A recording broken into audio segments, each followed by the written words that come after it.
rest in peace, Rich Homie Quan. Like he came on the show. Oh yeah, that was a hard one for me. And he talked about being introduced to Molly, just developing the addiction and how it altered like his relationships with people and all that shit. Like, there's a dark side to this shit that I don't think everybody understands. Yeah, no, I mean, I mentioned this before. When I was in Atlanta, I was interviewing this rapper in Atlanta at a studio. These two dudes came in afterwards. He left the room. They came in. They're like, "Oh shit, DJ Vlad, you want some cocaine?" And I'm like, "Nah." You look, yeah, definitely. Nah. I back when I was selling coke, I definitely would have asked you. Yeah, I would have gave you the dap with the sample. Like, here you go, my man. Just hit my line. You need anything? I was like, "Nah, I'm good." He's like, "Are you sure?" I said, I'm sure." And the first thing I'm thinking, like, yo, with fentanyl being what it is, like, people are still taking street drugs. You have to be careful. You have to be very careful. Yeah, no, Rich Homie Quan is the 5th person that I've interviewed that has died of a drug overdose. Gangsta Boo, Mac Miller. Rest in peace, Mac Miller. Rest in peace, Gangsta Boo. Aaron Carter. Coolio. Wow. Now Quan. That's 5. It's a hell of a drug, man. Dave Chappelle said this shit a while ago, man. And it always comes back. Every time I see some shit like this going on, when he was on Oprah and he says, what's making these celebrities act like this in Hollywood? What is the environment like? Like, are the people, like, it's got to be some sick shit going on to fuck people up like that. And having everything within arm's reach, having the money to pretty much buy whatever the fuck you want, and then people who will kind of support that shit, enable it, around you because they want to be. Nah, it's it's some real shit, bro. Like I see what you're saying, but I'm gonna just say this, right? Having a threesome is not illegal. No, it's not. Prostitution, yeah, I guess it's technically illegal in some places, but if you turn the camera on, in general, very few people get prosecuted for for prostitution, especially if everyone's of age. Mm-hmm. No one's being forced into it. No one's being threatened to do it. Like, if you're a prostitute and you had sex with Diddy and he paid you $1,000, I don't really see a problem in that. Right. You know what I mean? Right. Like, you got paid and now later on you want to sue and say that you were forced or whatever else. I mean, you could say that, but I'm sure at the time it is what it is. Now, was Diddy forcing people to take drugs? Because he was taking drugs too. You got a whole bunch of drugs on the table. If you want some, take it. If you don't want it, don't take it. Don't take it. Diddy gonna take it. You know what I'm saying? Right. Cassie was gonna take it. No one was forcing them to take it. Right. They want to take it. So are you drugging people, or are they just taking drugs right along with you? Right. Again, I don't really see a problem in that.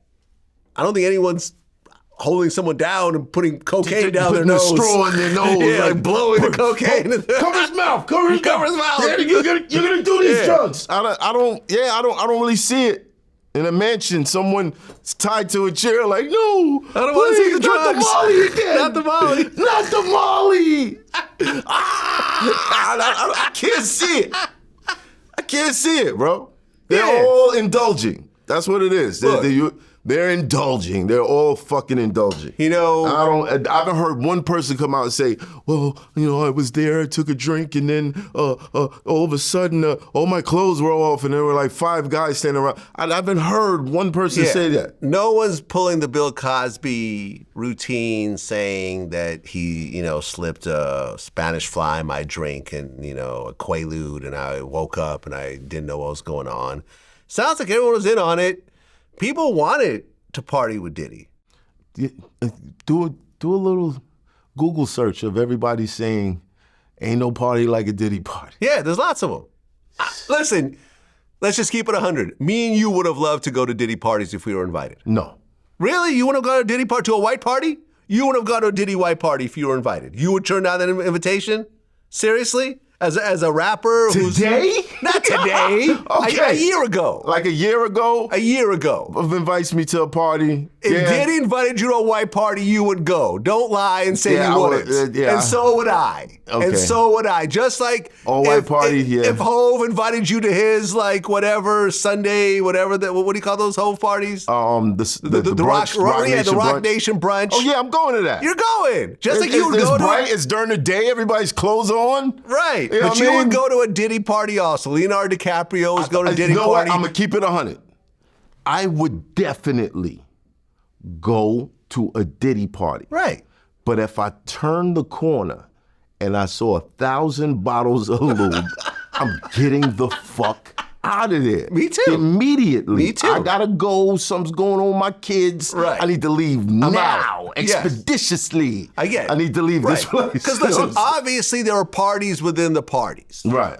There was, Howard Stern was at Diddy parties. Right. Tyrese was at Diddy parties. You see them. Like, there's videos of this. Right.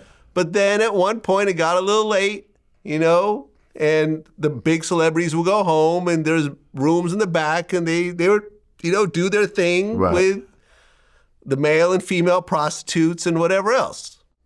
Well, we don't know if those things were happening at the parties. Yeah.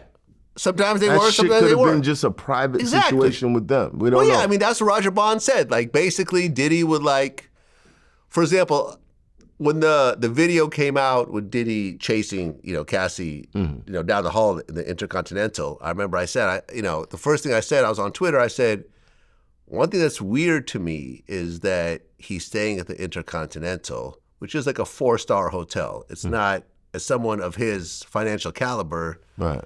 I don't think he would stay at a hotel like that. He'd be like the Mandarin or the Four Seasons. And someone responded and said, actually, I used to work at the Intercontinental in Atlanta, and he would stay there all the time because he'd rent out the whole floor. Right.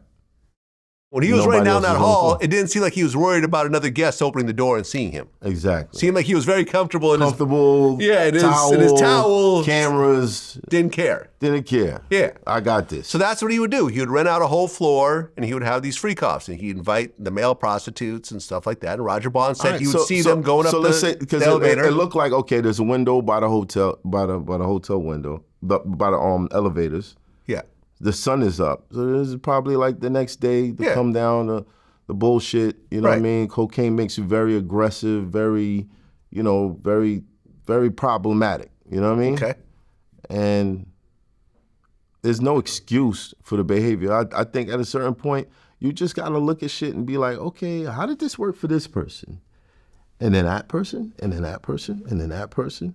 But I'm going to believe I'm going to be the one that's going to, I'm going to live in this fucking drug-filled, sex-induced, like fucking paradise forever and everything's going to be fine. Nah, it's not that. It's not that. Yeah, I mean, look. Sometimes you got to reconnect with God, my man. I mean, Boosie said that Diddy's locked up for basically doing what every other famous entertainer has done. Yeah, pretty much. That's true. No, more than that. There was a guy who did this. No one ever fucking complained. At least we never saw the complaints. Hugh Hefner. Yeah. The Playboy Mansion. Yes. There's no one on this planet that thought, I'm just gonna go to the Playboy Mansion and have a nice party. Nah. Everybody believed you go in that mansion, you fucking something. Yeah. That's public perception. Top notch. It's not even, it didn't have to be revealed in a fucking lawsuit. No, nothing. Everyone thought Playboy Mansion, that's where the bitches, the drugs, and all that shit is going down. Yeah, but I think that if Hugh Hefner was alive today, he would probably have some allegations and so forth. Because some of the girls, after he died, started to speak out against him and everything else like that. You know what I'm saying? And look, this is what Boosie said. He said, I feel Diddy in jail for basically doing what every other famous entertainer has done. Flew bitches out for some threesomes. He just freakier. We actually go call women prostitutes who fly in willingly to be with their partners for sex. If that's the case, if you've been flued out and had sex, you should be labeled a prostitute. If that's the case, then 80% of the women reading this is trafficking. Hell nah. You're a celebrity. You got to fly pussy in. How else you going to get the pussy? You're never in one place. When I saw that video, I was pissed off at this N-word. Like, he really got a problem. But facing life in prison for doing basically what so many other entertainer has done? Nah. Yeah, it's crazy.